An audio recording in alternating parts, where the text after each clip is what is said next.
Endi boshqa amallarni bandani o'zi uchun bo'lib, ro'zani Alloh uchun bo'lganligi nima ekanligini tushunishga harakat qilaylik. Boshqa amallarning eng kattasi namoz. Banda har kuni 5 vaqt farz namoz o'qishi kerak. Shu namoz o'zi uchun ekan bandani. Buni qanaqa tushunamiz? Namoz o'qish uchun qilingan barcha xatti harakatni boshqalar ko'rib turadi. Tahorat qilyapsiz, ko'radida, ana odam tahorat qilyapti, namoz o'qiydi, yaxshi odam ekan deydi. 10 ta odam ko'rsa 10 tasi aytadi, 100 tasi ko'rsa 100 tasi aytadi, 3 tasi ko'rsa 3 tasi aytadi. Namozni o'qishni boshlaganda ham shu. Jamoatda nechta ko'rsa, falonchi ham jamoatga kelibdi deydi. Ko'chaga chiqqanda yana ko'radi. Demak, bu yerda xo'ja ko'rsinlik bor. Ibodatni banda qilyapti, niyati to'g'ri, lekin boshqalar ko'ryapti. Eng yashirin ibodat zakot bo'ladi. Yashirib berish kerak. Boring hammaga bildirmadi, hatto bola chaqasiga ham bildirmadi. Zakotini bir o'zi yolg'iz hisoblab olib borib, o'sha kambag'al topib bersa, shu kambag'al biladi-da. Uni haqqiga duo qiladi, bola chaqasiga aytadi, mahalla ko'yga aytadi, falonchini xayrini bersin, zakotini bizga berdi, o'zimiz o'g'nalib qoldik deydi. Demak, bunda ham xo'ja ko'rsinlik bor. Haj bo'ladigan bo'lsa, umuman shov-shuv bo'lib ketadi. Hajga ro'yxatga yozilganidan hammaga gap bo'ladi. Jo'nab qolsa kuzatgani qarindosh urug'lar kelmasa xafa bo'ladi, meni kuzatgani kelmadi deydi. Borib haj qilib kelgandan keyin kutib olish kerak, osh berish kerak. Undan keyin kim haj aka demasa baloga qoladi. Demak, buni hammasi xo'ja ko'rsin. Ro'zachi. Ro'zada bunaqa narsa hech qayerda yo'q. Mana o'zingizlar o'ylab ko'ringlar. Ertaman alhamdulillah hammamiz saharlikka turyapmiz. Tunda saharlikka turamiz. Birov ko'rmaydi. Hamma o'ziman o'zi ovora, o'zi turadi. Nima uchun turadi? Xudo uchun turadi. Alloh uchun turadi. Alloh ko'rib turibdi, bilib turibdi, hisobini, kitobini qilib turibdi. Men turishim kerak, roza tutishim kerak deb turadi. Shirin uyqusini buzadi. Oromini buzadi. Turadi, saharlik qiladi, faqat Alloh uchun. Ana og'zini bekitdi, niyatini qildi, namozini o'qidi, ko'chaga chiqsa, tutgan ham bir, tutmagan ham bir. Hech kim bilmaydi. Chunki roza ichki ibodat. Yuraveradi. Hammasi aralash-quralash olib yuraveradi. Faqat shu ovqat yeganidan roza tutmaganini bilib qolmasa, boshqa bir farqi yo'q. Bu yerda riyo degan narsa yo'q. Shuning uchun mashoyixlar aytadiki, yoz kunlarida, boshqa vaqtlarda ro'zadorni chanqaganidan, issiq o'tganidan labi quruqshab qolsa, shuni yo'qotib tursin deydi. Ko'rganlar ro'za tutibdi bu demasin. Shu labini qurib ro'za tutganligini alomati paydo bo'lib qolishidan ehtiyot bo'lsin, shuni yo'qotib tursin. Birovlar ana u ro'za tutgan ekan, labi qurib qolibdi desa, savobi kamayib qoladi deydi. Shu darajada riyodan qochiladi ro'zada. Shuning uchun Alloh taolo bu men uchun deyapti. Shuning uchun Alloh taolo buni savobini men o'zim bilib beraman deyapti. Mana shu shaklda Alloh uchun turib, Alloh uchun och qolib, chanqab, shahvatdan o'zini olib qochib, bir oy yurgan odam haqiqatdan yuksak ruhiy maqomlarga erishadi. Chunki taqvo hissi shu holatda turadi. Mana o'zlaringiz tajriba, shaxsiy tajribada ko'ringlar, hammamiz eng yaxshi musulmon bo'lgan vaqtimiz ro'za vaqti. Ibodatda ham, odob axloqda ham, boshqa taraflarda ham. Hatto eng batarin odamlar ham tuppa-tuzuk odam bo'lib qoladi. Chunki ro'za ruhni tarbiyalaydi. Bunaqa ommaviy ro'za tutishlar, nima bo'lishlar 89-yildan boshlangan. 1989-yildan boshlangan. Shunda keyinchilik bo'lib, hammaga ruxsat berilib, e'lon qilinib, azon aytilib, oy ko'rilib, shunaqa ro'za tutgan. Ro'zadan keyin bir 2 kunmi, 3 kun o'tdi. Biz shu Yalang'och tarafga bir yerga bordik. Bir odam suhbatdosh bo'lib qoldi. So'raveradi, ro'zani unisi umi, bunisi bumi deb so'rayapti. Bilimli odam. Keyin o'zi tushuntirishga o'tdi. Tafsir dedi, men Oliy o'quv yurtida rahbarman dedi. Kichikroq rahbar ekan.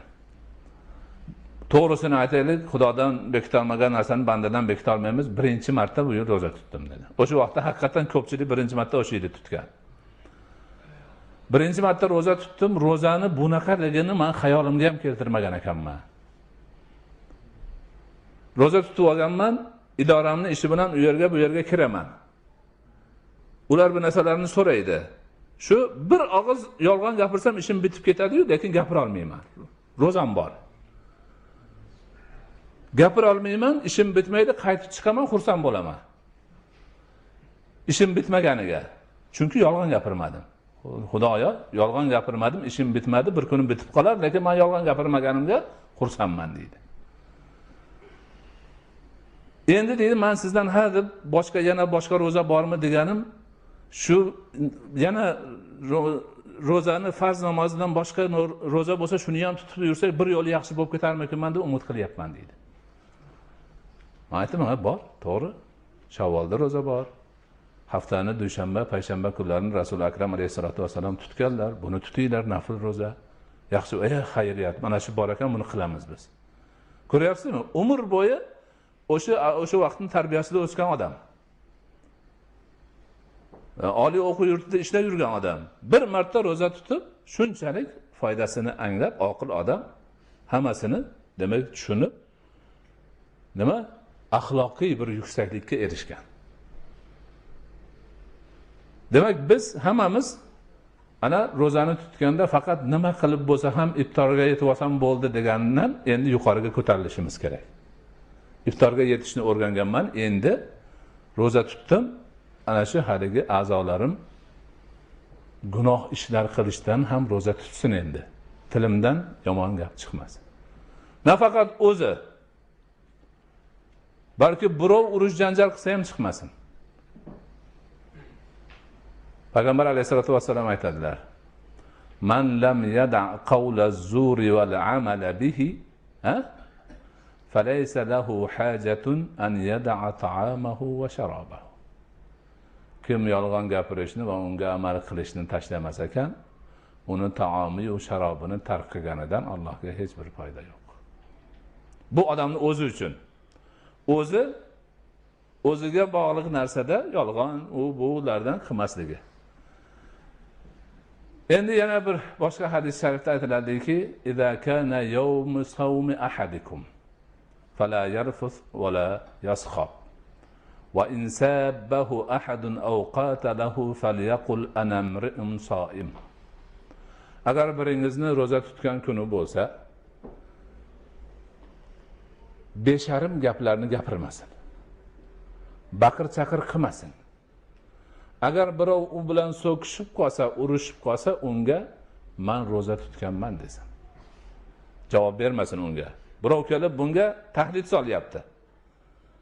So'kyapti, urushmoqchi. Buni haqqi bor. Bunga nima? Zulm bo'lyapti. O'zini mudofaa qilishga haqqi bor. Lekin shunda ham haliginga yaxshilik bilan "Birodar, men roza tutganman" desin. Uni so'kmasin. Mana shu darajada. Demak, mana shu yo'l bilan roza siz bilan biz mo'min musulmonlarni ruhiy tarbiyamizni joyiga qo'yadi. Qalbimizni poklaydi, axloqlarimizni yuksak saviyaga ko'taradi. Mana shu haqiqatlarni biz tushunishimiz, o'zlashtirishimiz, ularga amal qilishimiz lozim. Islom ummati Muhammad alayhisolatu vassalomni boshqalardan farqi ham shu. Eshitganini eshitib qo'yib ketavermaydi. Eshitgandan keyin bilmagan narsasini bilib unga amal qilishga o'tadi. Mana shunaqa suhbatlardan, va'z nasihatlardan, o'qigan kitoblardan bir kunligida hech bo'lmasa bittasiga amal qilib borsak, Allohning kuni ko'p, hammasi yaxshi bo'lib ketadi. Hammasi yaxshi bo'lib ketadi. O'sha yuksak islomiy axloqlar, savob beradigan maqomlarni sohiblari bo'lamiz. O'shanda ichimizda nimaga falonchi roza tutib yolg'on gapiryapti degan gap qolmaydi. Nima uchun falonchi o'zi namoz o'qiydi-yu, odamlarni aldab yuribdi, pulini olib qochib ketyapti demaymiz. nima uchun falonchi hajga borib kelsa ham avvalgidan battar yo'li yuribdi degan gap qolmaydi. Chunki ibodatlarimizni biz mohiyatini tushunyapmiz, ularga ruh kirityapmiz, ularni halovatini tatyapmiz va o'sha ibodatlar bizni to'g'ri yo'lga yo'llayapti, qalbimizni poklayapti, axloqimizni yuksak darajaga ko'taryapti.